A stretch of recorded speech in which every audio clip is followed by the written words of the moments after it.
بہت سے نوجوان ایک عمر ہوتی ہے جس میں نفسانی اور حیوانی جذبات ان کو بہت ستاتے، اور ان میں سے بہت سے سمجھدار نوجوان اپنی اس حالت سے پریشان بھی رہتے ہیں، لیکن انہیں سلیقہ نہیں سیکھا ہوتا اپنے جذبات پر کنٹرول کرنے کا۔ ان میں سے جتنے نوجوانوں کو ذرا فکر مندی نصیب ہو جاتی ہے، وہ تنہائیوں میں اپنے راز کھولتے ہیں اور وہ بتاتے ہیں کہ میں اس بری عادت میں مبتلا ہوں۔ اور بعض بری عادتیں تو وہ ہیں کہ جن کو بتانے کی بھی کوئی ضرورت نہیں ہوتی، ان کی نحوست اور ان کے مضر اثرات انسان کے چہرے پر صاف نظر آتے۔ ابھی چند دنوں پہلے ایک نوجوان میرے پاس آیا اور اس نے آ کر کہا کہ بہت پریشان رہتا ہوں، پڑھائی میں دل نہیں لگتا وغیرہ وغیرہ، دماغ بالکل سن ہو گیا ہے، کسی کام کے لائق نہیں رہ گیا ہوں، پتہ نہیں کیا ہوتا جا رہا ہے، مجھے کوئی عمل بتا دیجئے، کوئی دعا کر دیجئے، پانی پہ دم کر کے دے دیجئے۔ اب وہ بیچارہ کھل کے نہیں بتا پا رہا تھا، اور علامتیں بالکل صاف تھیں کہ یہ بیچارہ نوجوان یہ اپنی انرجی کو، اپنی طاقت کو یہ تنہائی میں اپنے ہاتھ سے ضائع کرتا ہے، یہ اس گناہ میں پھنسا ہوا ہے۔ میں نے اس سے کہا بیٹا ایک بات بتاؤ، کیا ماسٹربیشن کی عادت تو نہیں ہے تم کو؟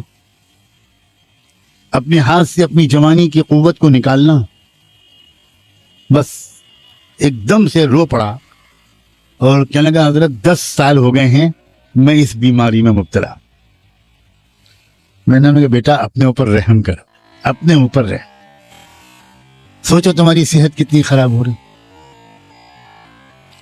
یہ تمہاری یادداشت کا کمزور ہو جانا، یہ پڑھائی میں دل نہ لگنا، یہ کنسنٹریشن کا بالکل بار بار بریک ہو جانا، سستی، کاہلی، نوجوانی کی اس عمر میں بدن میں کمزوری، یہ کسی سحر جادو چکر کی وجہ سے نہیں ہے، یہ صرف اس عادت کی وجہ سے۔ اور پھر تم ابھی اپنے اوپر ظلم کر رہے ہو، کل کو جب تمہاری شادی ہوگی تو اس وقت تم اپنے اوپر ظلم کے بعد تم تو ہوگے شرمندہ، اور تمہاری بیوی ہوگی تمہارے ہاتھ کی مظلوم، اور پھر خاندان میں تمہاری بدنامی ہوگی۔ وہ بیوی 2-4 مہینے انتظار کرنے کے بعد اپنے گھر میں شکایت کرے گی کہ یہ شوہر میرے لائق نہیں۔ چھٹکارا دلوائیے اس میں۔ شروع میں ماں باپ اپنی بیٹی کو سمجھائیں گے، مگر کب تک؟ اس کے بعد بات کھلے گی، دونوں خاندانوں میں بات پہنچے گی، تم اپنے گھر میں بھی منہ دکھانے کے لائق نہیں رہو گے۔ شروع میں کچھ دن تک تمہارے ماں باپ تمہارا ساتھ دیں گے، کہیں گے کہ یہ بالکل جھوٹا الزام ہے اور غلط ہے، اور ہم پولیس میں رپورٹ کر، یہ سب تماشا ہوگا۔ بالآخر ڈاکٹر حکیم کے پاس جاؤ گے اور وہ تصدیق کر دیں گے کہ بالکل صحیح بات ہے، یہ لڑکا اپنی بیوی کے لائق نہیں ہے۔ تم اس زندگی کو جہنم بنا رہے ہو بیٹا، اپنے اوپر ظلم کر رہے ہو، اور یہ تو تم ابھی تم بھگت رہے ہو سزا، اور مرنے کے بعد کیا ہوگا؟ اللہ اس نوجوان کو ہمیشہ کے لیے محفوظ کر دے اور سب کو محفوظ کر دے۔ اس نے پھوٹ کے رونے لگا، اس نے کہا نہ میں پانی پہ دم کراؤں گا، نہ دعا و تعویذ کے لیے کہوں گا، آپ مجھے ترکیب بتائیے کہ میں اس سے کیسے اپنے کو بچاؤں۔ میں نے کہا بہت آسان ترکیب، بہت آسان ترکیب۔ دیکھو، خیال دماغ میں آئے گا،